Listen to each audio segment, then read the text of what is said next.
Welcome to Cosmic Hypothesis, where universe tales are told with wisdom and grit. You're about to embark on a cosmic journey filled with high-stakes drama, a battlefield where wars aren't won by brute force alone, but by razor-sharp intellect and an unbreakable human will. In this series, we'll uncover the story of a species once believed by the entire galaxy to be easy prey. But what did they do when pushed to the edge? And what power made a colossal empire bow before them? If you're a fan of science fiction, space warfare, and stories rich with emotion and deep thought, this is your front row seat. Don't forget to hit subscribe below and ring the notification bell to be the first to catch every thrilling episode. Brace yourself. Epic battles, masterful strategies, and profound lessons about true strength are about to unfold. Let the cosmic adventure begin. Congratulations, Commander Kale Tharn. You have just declared war on the most dangerous species in the galaxy without even realizing it. The announcement echoed through the Zorinthian Empire's honor protocol, bathed in cold blue light along the spiraling command bridge. Below the curved force field glass, the image of Earth hovered, a pale blue planet, silently spinning in space, unarmed, undefended. An easy victory, or so the intelligence reports predicted. Biological analysis? Kale Tharn asked, voice low and mechanical like a warship's engine. Carbon-based life form, semi-evolved, average cognition. No space travel capability. Primary weapons, chemical ammunition, and fire. The strategic AI replied swiftly. Kale curled his lip, not a smile, but a sneer of contempt. And yet they call this planet the cradle of humanity, a cradle indeed, one easily shattered. The Stormfall campaign commenced at 3:17 local time. 3-0 warships, 12 million soldiers, and the entire fleet pressing down on Earth's 12 continental sectors. After 6 hours, 21 global capitals reduced to ash by plasma weapons. Communications systems locked down. Satellites wiped out. After 18 hours, over half the human population gone, the United Earth Coalition sent a surrender signal via an old Soviet frequency. Victory, as easy as stealing food from an anthill. But something was wrong. On the second day after victory, the first report from Africa reached KL. A Zoran squad had been ambushed in an abandoned market, the opposing force unknown. Day 3, 47 soldiers killed in a mysterious explosion of a supply vehicle.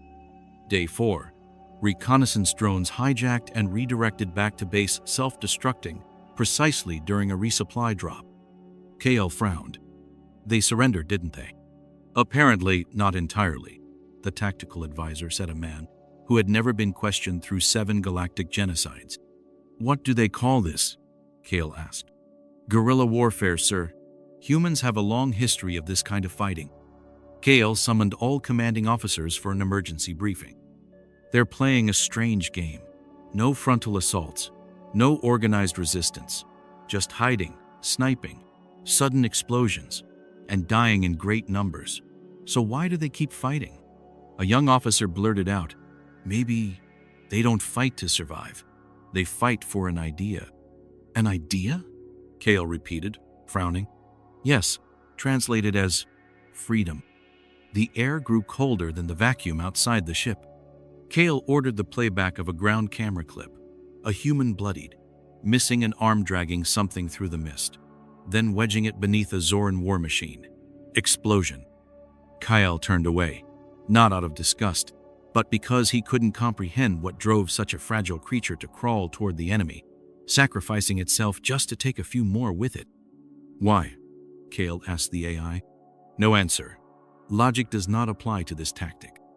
Hours later, emergency alerts rang throughout the system. A landing craft in Brazil destroyed by an unidentified acid storm. Biological weapon? No. Just industrial chemicals combined in a way never before seen. At the same time, an alien radar system was hacked by Earthlings.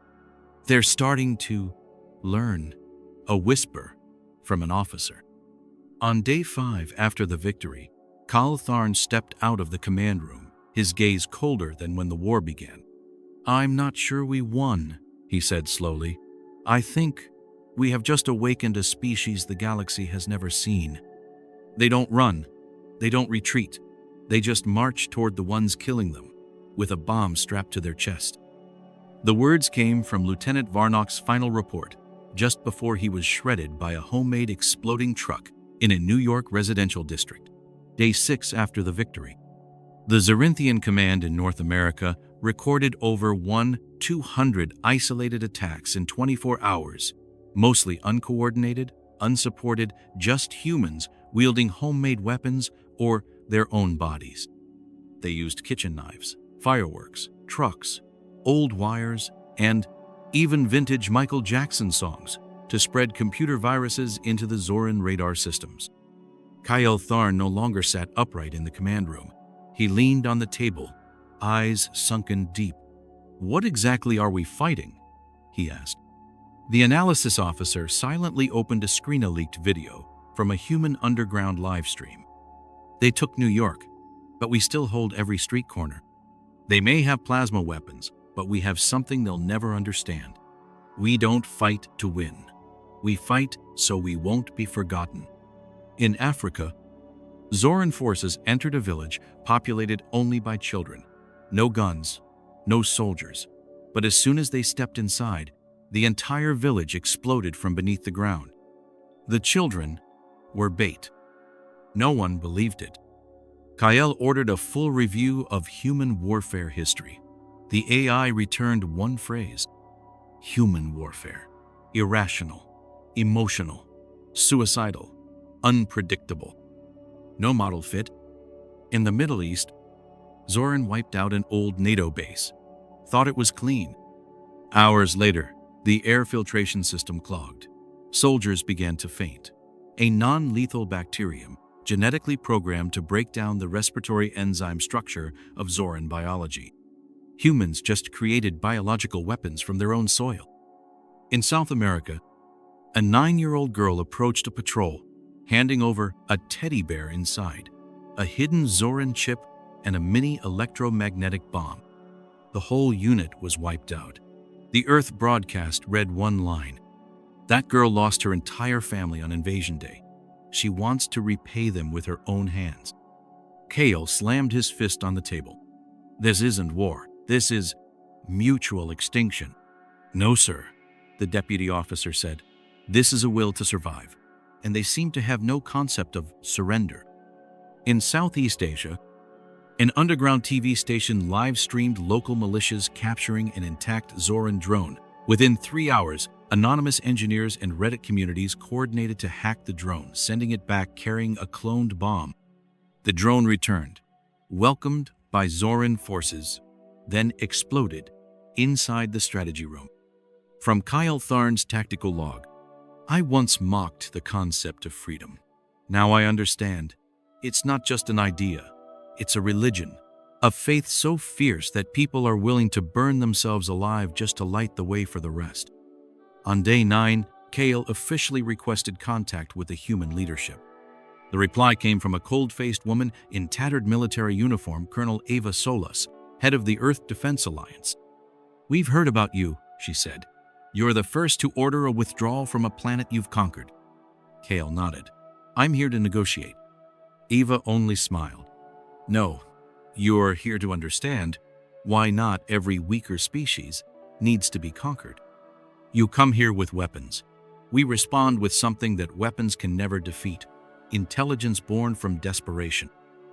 Deep within a hidden underground chamber beneath the Rockies, where the only sign of life was the red glow of working systems, a nameless group was doing what no one had done before decoding technology from an extraterrestrial civilization beyond the galaxy, using only fragments of drones recovered from the battlefield.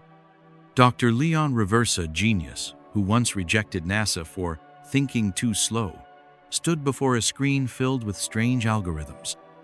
Next to him was Ava, a 19-year-old hacker wanted for crashing international banking networks. She was the first to realize Zoran commands weren't entirely alien. They were based on a quantum logical simulation model. "What are they simulating?" Leon frowned. Ava typed rapidly. "Emotions. More specifically, fear. The self-destruct protocol triggers only when a Zoran unit reaches a threshold of despair. Leon laughed. Despair? They seem like machines, yet they fear death? Within 36 hours, the research team at the Pulse Reactor Station, abandoned since 2097, created a reverse interface, sending false despair signals to the Zoran war machines, causing entire heavy formations in Eastern Europe to self-destruct. No gunfire, no explosions, just a button press. In Australia, a specialized high school engineered a detector for Zoran signal propagation, enabling pinpoint tracking of enemy command centers, using old radiometers and parts from washing machines. Impossible, Kyle Tharn muttered as the report arrived. They just used household appliances to break your interstellar military network, the advisor said, horror barely concealed. On day 12, humanity's last satellites detected unusual activity, a strange asteroid moving within the belt. Kyle assumed it was a natural celestial body, until an analysis video reached him. Vietnamese, Indian, and Canadian engineers had linked through civilian quantum networks, attaching jet propulsion to a massive rock, steering it toward the Zoran fleet. That's not a weapon, Leon said during a secret commander's meeting. That's a message. Zoran panicked. In 12 days, they lost 24% of their forces not to their own weapons. They died from human creativity. They died from being understood too quickly. On day 14, Kyle ordered an emergency Supreme Military Council. The entire campaign reversed by civilians, an old general hissed. No, not civilians, Kale replied slowly. They are a new form of life, fragile, fearful, wounded beings who turned fear into technology. A young officer protested. So we retreat? For the first time in history? Kyle didn't answer immediately.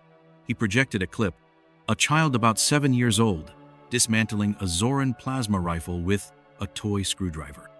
They learned, everyone, every day. At a secret command base in northern Iceland, Colonel Eva Solis received a copy of Kale Tharn's message. I came to understand, if this isn't war, then what humans are doing is what?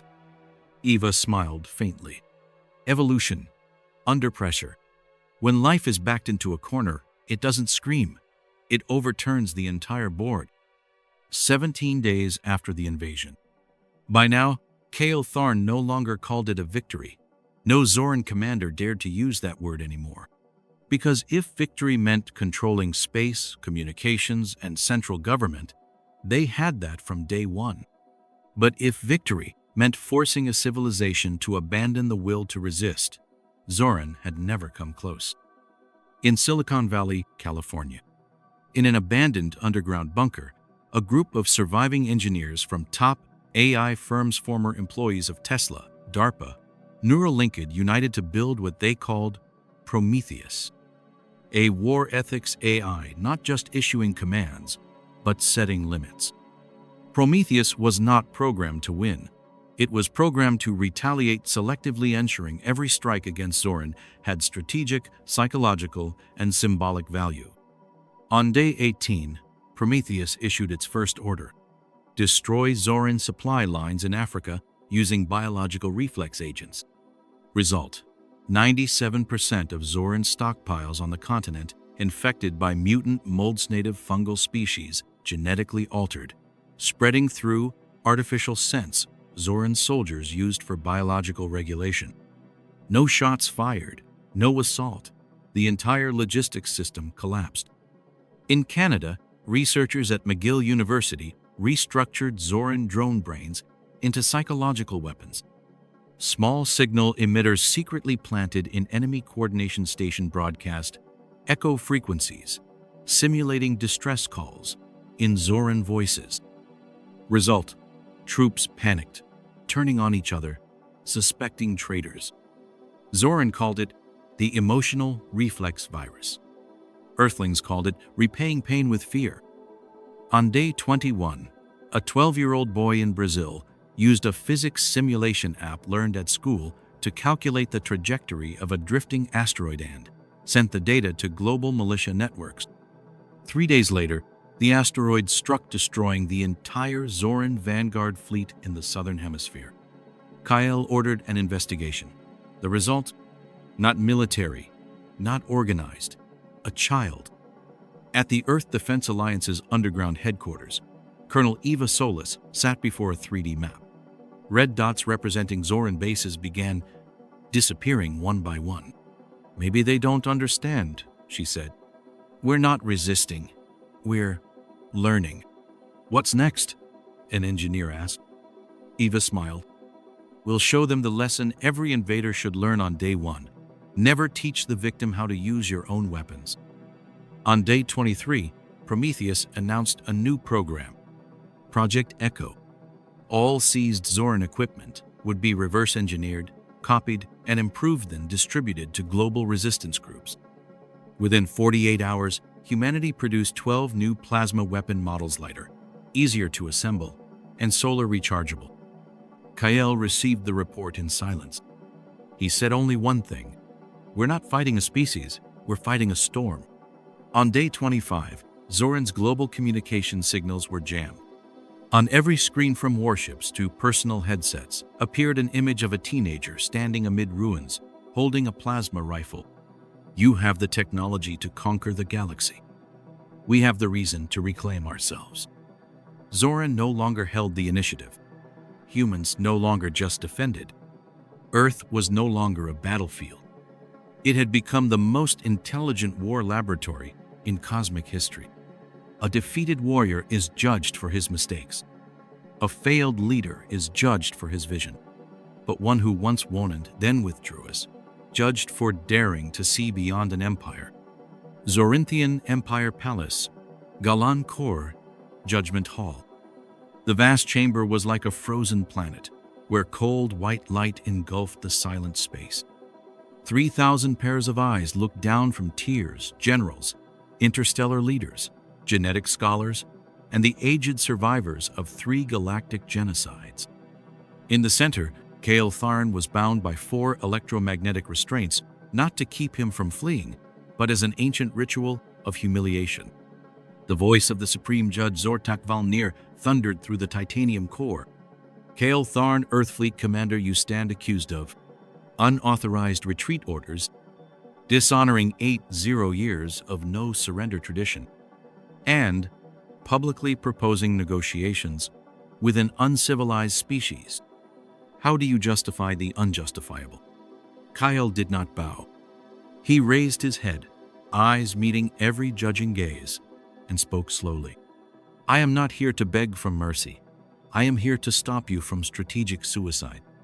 A wave of murmurs like electricity ran through the hall. "You call Earth a primitive world, yet in less than 1 rotation cycle, they have cracked our weapons, used native enzymes to destroy our logistics, redesigned Zoran drones into anti-war tools, and wielded asteroids as space weapons." He tapped lightly on the hologram device before him. The screen displayed footage. A boy dismantling a plasma rifle with bare hands. A group of hackers triggering false commands causing Zoran ships to self-destruct. A tactical map of global militia deployments, synchronized counterattacks. Zortak's voice grew harsh. "They are the weakest species we have ever encountered. Fragile biology, chaotic minds, fragmented organization, and you allowed them to disgrace the Empire's weapons?" Kyle stepped forward, eyes blazing. "No, we disgraced ourselves thinking war was only about force. They are not weak, they are faster. They are not chaotic, they are non-linear. They are not fragmented, they are multi-nodal adapters." The council fell silent, but that silence was not powerlessness, it was a shadow of fearful confusion. Kale projected the final clip. A 17-year-old girl sitting before a drone screen, speaking with resolve. "If you came here to teach me fear, you were wrong. You just taught me to think like an alien species, and I learned fast." At that moment, another voice echoed, Queen Zalira, supreme leader of the entire Zorinthian Empire, who had never before intervened in a military trial. From the darkness behind, she stepped forward, eyes shadowed, voice metallic and submerged. Kale Tharn, if what you say is true, then war is no longer an option. I want to see the last footage from your device. Kale nodded. The final image appeared, Earth scarred but healing itself. A primitive space station orbiting. A child learning the Zoran alphabet. A group of engineers using enemy weapons to build planting devices. The Queen turned to the Council. We have conquered 0 species, but never one that learns to live, fights to understand, and survives to pass on knowledge like humans. If they can do all this under invasion, imagine what they will become in peace and freedom. No one believes that the one who once tried to kill you could be the bearer of peace. But sometimes, only those who have seen the depths of war truly understand the value of peace. 3 days after the trial, the iron door slid open. Kale Tharn stepped out of solitary confinement, no longer shackled, but wearing the royal diplomatic insignia on his armor. Around him were strange Luxiqual parts, contempt, fear, and curiosity. The Empire had never had a diplomatic envoy from an enemy before, nor had they ever sent an ambassador to a planet that had forced them to retreat. In the waiting room before departure, Zalirith, Queen of the Empire, appeared again. No uniform, no guards, just a slender figure in silvery gray armor, eyes as harsh as time. Do you understand this mission is more dangerous than any campaign? Kyle nodded. They don't forget, they don't forgive, but they will listen, if I learn to listen first. Do you think they can cooperate? Kyle paused. Not yet, but one day they will be allies, or they will become a second empire. And this time, they won't conquer out of greed. They will because no one else is trustworthy enough. The small diplomatic vessel Vesper 1 pierced Earth's space boundary, entering the upper atmosphere in heavy silence. No greetings, no missiles, only a single message from the surface. Land at Negotiation Zone Omega. Maintain 1,000 meters distance. Do not disembark without orders. It was the coldest reception ever sent to an interstellar delegation. Kale stood before the screen, Earth glowing, scarred but vibrant. Not the planet that had once been ravaged. They have revived, murmured the Zoran diplomatic officer. No, Kale replied. They have evolved. The first meeting was held at Omega Midpoint Station, a floating platform built atop the melting Arctic ice shelf. The human delegation numbered only 4, but none were weak. Leading was Colonel Eva Solasu, had faced Kale across screens during the war. She entered, eyes as cold as polar winds. You return, not with warships, but with a promise. Kale bowed slightly. I bring words from my queen. The Empire can no longer deny Earth, but we want understanding before fear. Eva raised an eyebrow. And if we do not want to be understood? Kale met her gaze. Then I will return and report that peace is impossible, and the next war will not be started by Zoran. Silence. Long. Very long. Finally, Eva turned to her comrades. We give them a chance, not to save us, but so they learn this: not every weaker species needs to be taught a lesson. 3 weeks later, for the first time in Zoran galactic history, a shared communication channel between the two civilizations was established. The first broadcast, The History of Fear, Why Humans Never Surrender. At the end of the broadcast, Prometheus, the human strategic AI, declared, If you come with swords, we will respond with mechanical arms.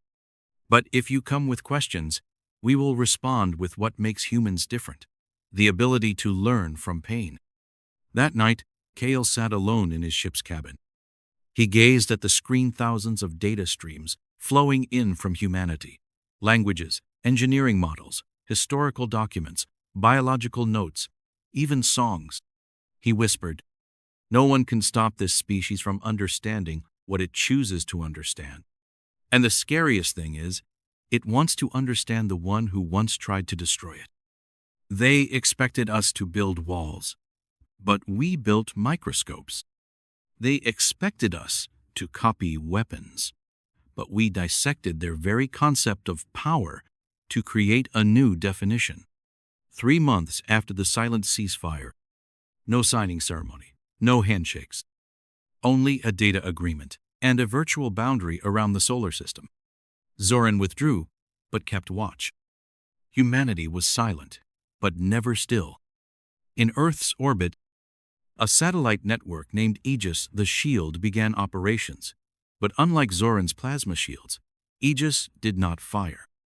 It merely recorded every anomaly in space and analyzed them with AI programmed by children on open platforms. A planet protected not by fear but by understanding. In the Mojave Desert, the Prometheus-controlled reactor system shifted all energy from warfare to ecological reconstruction.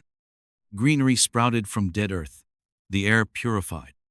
But more astonishing, engineers used Zoran materials to create genetic learning stations, where every child could learn quantum programming as easily as basic math. Zoran sent a secret report to the Empire. Humans are redefining weapons through education. They do not target troops, they target evolutionary limits.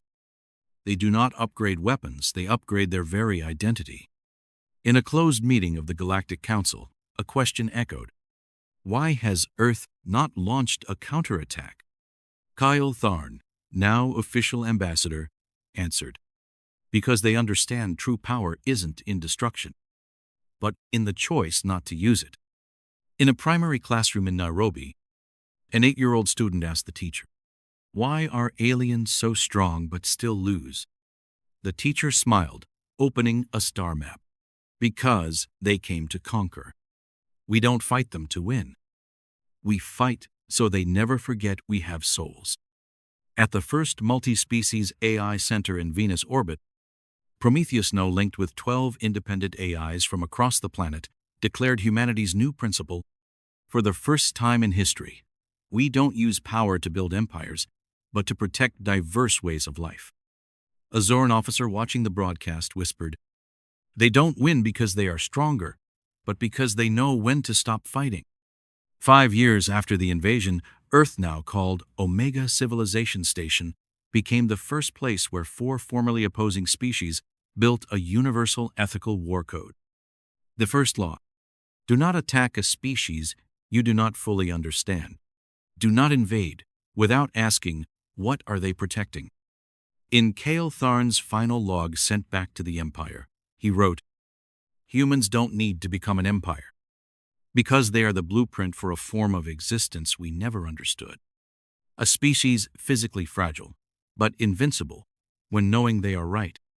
A civilization that does not invade because it is busy teaching the galaxy respect. The galaxy is more than stars and planets. It is choices yet to be made, wars yet to be fought, and destinies still unwritten." 5 years after the failed invasion, Earth was no longer an isolated planet. Instead, it became a symbol, a beacon for small, fragile, or oppressed civilizations across the vast galaxy. At the galactic rim, the Alliance Council of Smaller Species convened. They reviewed reports from Earth, from Zorinthian, from spies, and from third-party space stations. "Which side do we stand on?" asked a representative of a crystalline species. A female leader of an aquatic race replied, "Fate does not decide for us. We choose that fate ourselves." Under the leadership of Ambassador Kale Tharn and Colonel Eva Solis, Earth stood not only to seek peace, but to shape a new paradigm. Peace could be forged from strength, but strength was not weapons. It was understanding, respect, and choice. Meanwhile, the Zorinthian Empire fractured. Some conservatives sought to restore dominance at any cost, even if it meant galactic disaster. Others looked toward Earth with fragile hope that a new alliance might save their future. The struggle was no longer about territory or arms. It was a war of ideas, of survival choices, and of destinies yet unwritten. Kale Tharn's final words in his speech to the galaxy: "We cannot choose the star where we are born, but we can choose how we shine amidst the infinite space. Remember, True power lies in our choices, not in the power we hold. Thank you for journeying to the very end of the last species you should ever try to conquer. If you enjoyed the story, please share your thoughts in the comments. Who do you think will win in the galactic future? Will humanity be heroes or the new enemy? Or something entirely different? Hit like if this chapter moved or inspired you. Subscribe so you don't miss the most thrilling and thoughtful cosmic war stories. And don't forget to ring the notification bell to be the first to see the next episodes. See you in the next adventures, where the universe still holds many mysteries waiting to be explored.